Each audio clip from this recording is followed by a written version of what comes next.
चला तर आपण बघणार आहोत आज रसाळ बालुशाही।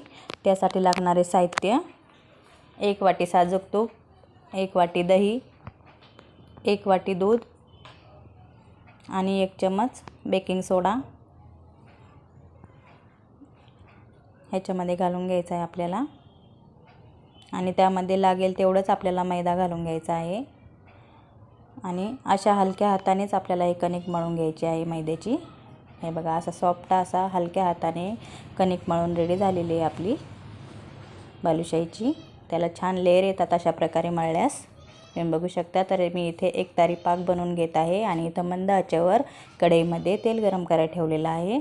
तोपर्यंत आपण बालुशाही बनवून घेणार आहोत। बघा, हे बघा, अशा प्रकारे हलक्या हाताने बनवून घ्यायचे आहे।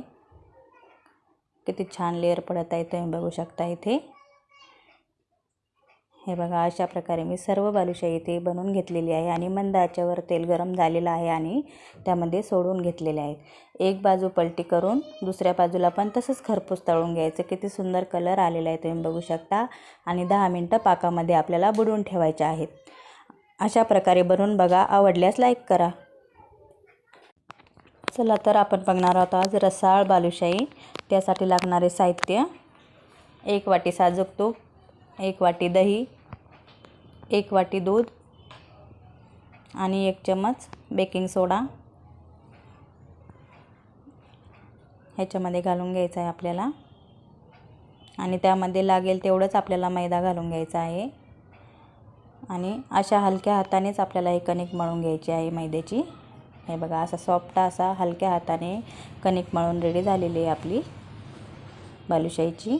त्याला छान लेयर येतात अशा प्रकारे मळल्यास। तुम्ही बघू शकता। तर मी इथे एक तारी पाक बनवून घेत आहे आणि इथं मंद आचेवर कढईमध्ये तेल गरम करायला ठेवलेलं आहे। तोपर्यंत आपण बालुशाही बनवून घेणार आहोत। बघा, हे बघा, अशा प्रकारे हलक्या हाताने बनवून घ्यायचे आहे। किती छान लेयर पडत आहे तुम्ही बघू शकता इथे।